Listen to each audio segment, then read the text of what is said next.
Aujourd'hui, je reçois Catherine Graindorge qui vient nous parler d'une femme extraordinaire. Bonjour Catherine. Bonjour. Alors, il va y avoir un film qui va passer jeudi soir au Majestic et qui parle de la vie de Amma. Voilà, c'est un film qui passera à 18h30 au Majestic. Les billets sont déjà en vente à Carrefour et Radio 1 au prix de 1500 francs le billet. Pour les œuvres caritatives, c'est-à-dire que tout ce que l'on va gagner ce soir-là, tout repartira pour les œuvres caritatives dont Amma s'occupe. Elle a créé une énorme ONG avec des orphelinats, des écoles, des hôpitaux, enfin énormément de choses. Voilà, Amma, c'est cette dame qui étreint les gens, qui les attrape et qui les entoure de tout son amour et ils se sentent bien. Ils se sentent bien, tout le monde se sent bien. Ah, ça veut pas dire qu'on ne pleure pas, hein, d'émotion. Toi, tu as testé. Ah, moi j'ai testé, mais moi j'ai pas pleuré. Moi j'avais un sourire jusqu'aux oreilles pendant 3 jours. C'était comme si j'étais stone complètement. Je savais plus où j'étais. On m'a aidé à me soulever après être sortie des bras d'Amma. On m'a tournée vers la sortie parce que je ne savais plus où j'étais. Par contre, ma sœur, elle a pleuré pendant 3 jours, mais elle était bien. Elle était très très bien. Mais ça a libéré des émotions. Voilà. Et comment as-tu connu Amma, enfin son existence, son œuvre? Eh ben, j'étais hôtesse ici et j'allais rendre visite à ma sœur qui était partie vivre à Paris. Pendant mes vacances, elle me dit, il y a une Indienne à Paris. Donc, je suis allée la voir et immédiatement, j'ai ressenti que c'était vraiment quelqu'un de vrai, qui ne vous embrouille pas la tête, qui s'en met pas à plein les poches. Ça m'a... Oui, parce qu'il y a quelques gourous comme qui emberlificotent les gens et il faut s'en méfier. Énormément. Il y en a qui passent à Tahiti aussi. Oui. Sur le Fénois, il y en a pas mal qui se remplissent les poches. Laissez venir à moi les petits-enfants et tous vos sous. Exactement. Alors elle, c'est les petits-enfants, mais pas les sous. C'est-à-dire qu'elle a nourri, elle nourrit tous les ans 100 000, elle donne 100 000, je recommence. Elle donne 1 million de repas gratuits aux pauvres dans le monde, dont 75 000 aux États-Unis. Ça, c'est extraordinaire. Et par son action, alors tu connais un petit peu sa vie parce que nos auditeurs ne la connaissent pas tous. Ils sont peut-être un peu comme moi. Ils ont vu un petit peu sa façon de d'étreindre, mais sans plus. Alors voilà, on voit tout dans le film. Venez tous jeudi. Ah oui, tu peux nous donner, nous mettre en appétit quand même. Bon, je vais vous le dire quand même. Elle est née très pauvre dans d'un tout petit village de pêcheurs, dans une famille modeste. Et toute petite, ils l'ont enlevée de l'école pour qu'elle puisse travailler à la maison, un peu comme une esclave.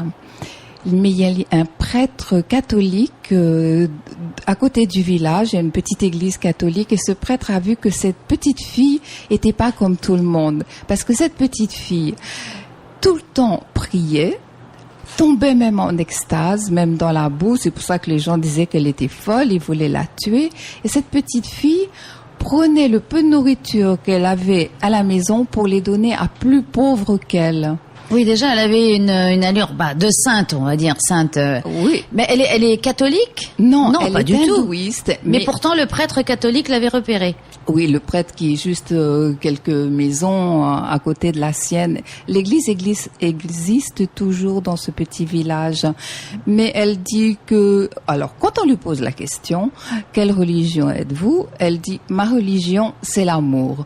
Donc, il n'y a pas de religion. Même si elle est née hindouiste, elle ne veut pas qu'on suive l'hindouisme. Elle dit, du moment que l'on suit sa propre religion et que l'on pratique, mais que l'on pratique pas comme des grenouilles de bénitier, qu'on le pratique vraiment dans les véritables préceptes des religions qui sont donnés, aimer son prochain, etc., etc. Exactement, de la compassion, pas d'une manière égoïste ni sectaire, surtout pas. Alors sectaire. Donc, quand on suit Amma, on n'est pas obligé de se convertir. Pas du tout. Elle fait pas de prosélytisme. Absolument pas.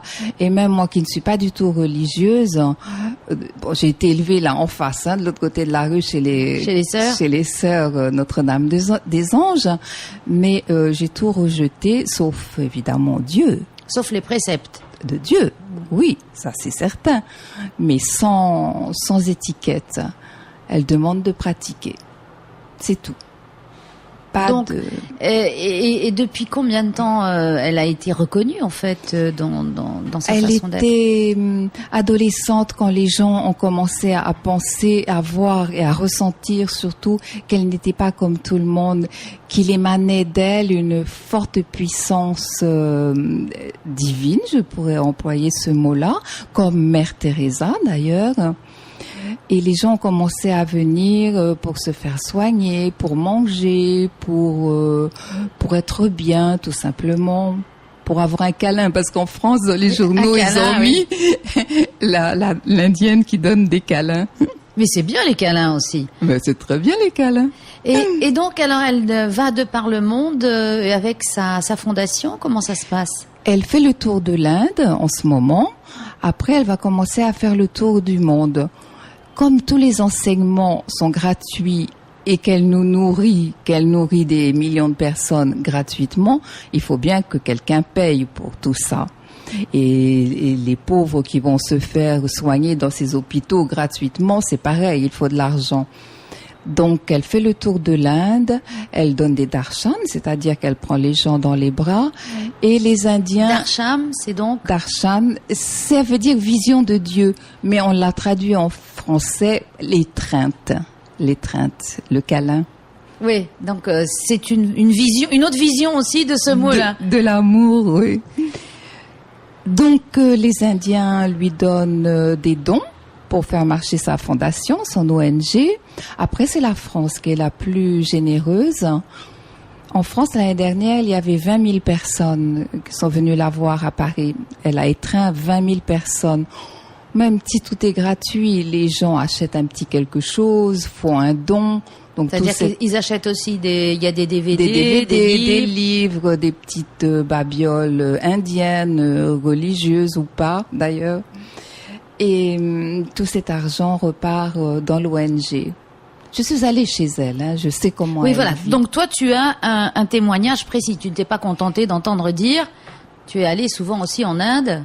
Je vais en Inde. Je ne vis plus complètement en Polynésie. Je vis en grande partie en Inde maintenant. Elle vit dans 2 petites pièces minuscules. Et quand elle voyage dans ces superbes hôtels qu'on loue, parce qu'il y a des salles de conférence, elle dit « Enlevez-moi le lit, moi je dors par terre. Je viens d'une famille pauvre, je suis petit pêcheur, je dors par terre. » Elle n'aime pas le luxe parce qu'elle dit que il y a tellement de pauvres, surtout en Inde, que c'est bien de partager et pas gaspiller. Et est-ce qu'elle a pu remarquer une amélioration? Pas du tout. Pas du tout. Elle a essayé et elle continue d'essayer d'abolir les castes en Inde puisque... Oui, parce que si des jeunes veulent se marier entre eux, c'est la mort qui les attend. Ils sont complètement opprimés. Les femmes sont mal considérées. Il y a qu'à voir... J'y étais. Ah, c'était historique. Oui, cette jeune fille qui a été violée par plusieurs hommes et heureusement, pardon, pas le mot qu'il fallait, mais ils ont été arrêtés et punis, condamnés. Mais c'est exceptionnel. Je ne vais pas rentrer dans une histoire politique parce que c'est devenu politique aussi. C'est une histoire sociale et politique. Oui, toutes les 20 minutes, il y a un viol de ce type en Inde. Oui, la femme, c'est qu'un exutoire pour l'homme. La femme n'est rien. Elle n'est rien, même pas un exutoire. Elle est absolument... C'est une sous-caste. C'est en dessous des intouchables. Exactement, c'est rien du tout. Donc, Amma, au début, en Inde, était mal considérée. Oui, c'est ce que je voulais te poser comme question. Est-ce qu'elle n'a pas eu des menaces? Parce que, finalement, un grand amour comme ça, c'est très dérangeant. Exactement. Elle touche les hommes, elle les prend dans les bras, elle prend les politiques, les lépreux, les malades, tout le monde dans les bras. En Inde, ça ne se fait pas. Un homme peut toucher un autre homme, rien de sexuel, juste par amitié. Et une femme peut, en général, on se promène bras dessus, bras dessous entre femmes. Pareil, rien de sexuel, c'est la tradition comme ça. Mais jamais un homme ne touche une femme ou une femme un homme. Et elle dit... Elle a brisé les règles. Elle dit que les femmes sont égales aux hommes. Alors évidemment, ça doit être un raz-de-marée, un vrai tsunami dans la tête des gens. Eh bien, c'est très bien que tu parles du tsunami. Parce que depuis le tsunami, là, elle est vraiment reconnue en Inde.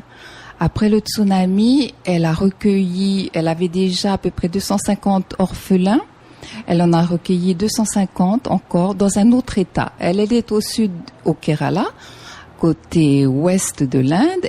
Et le tsunami a surtout frappé le Tamil Nadu, qui est sur la côte est. Donc, elle a créé un nouvel orphelinat sur la côte est. Elle a recueilli les veuves, elle leur a construit des petites maisons. Le tsunami de 2006. Le gros tsunami. Pas du Japon. Non. Ah, de 2006. L'énorme 2005 tsunami. ou 2004, je crois. Qui a fait 250 000 morts dans le monde. En Indonésie et voilà. Oui. Elle a reconstruit des bateaux. 500 bateaux de pêche. 500 bateaux, ça veut dire les filets de pêche, les bouées et tout. Ce qui fait vivre plein de familles, toutes les familles de pêcheurs et tous ceux qui sont à côté. Exactement, oui. Elle a donné des machines à coudre aux veuves dans les petites maisons qu'elle leur offre. Les petites maisons valent 200 000 pacifiques. Ah oui. C'est rien pour nous à Tahiti. On dit 200 000, c'est juste un tas de cailloux. Mais là-bas, c'est une fortune. C'est une petite palace, maison. oui, voilà. Donc, elle a fait reconstruire les petites maisons, les bateaux. Elle a recueilli les orphelins. Qu'est-ce qu'elle a fait encore? Je sais plus, mais c'est tellement énorme. Elle a recueilli les gens, et bien entendu, dans l'ashram, parce que tous les gens autour de l'ashram, les villages étaient détruits. On voit des photos d'ailleurs là. Et il a fallu que ces gens-là soient logés et nourris pendant un certain temps. Donc elle les a recueillis, les a mis. Elle a un collège de l'autre côté. Ah, je dis l'autre côté parce que l'ashram est dans un village de pêcheurs dans une cocoterie sur le bord de mer. Donc l'eau est montée et passée par-dessus. C'est comme les Tuamotu, hein, c'est une bande de sable. Et repassée de l'autre côté. De l'autre côté, on appelle ça des backwaters. C'est un chenal d'eau saumâtre. On passait à bateau. Après le tsunami, elle a fait construire un pont suffisamment large pour que s'il y ait un autre tsunami, les gens puissent évacuer. Oui, donc elle a pensé à tout. En plus, c'est une femme de tête.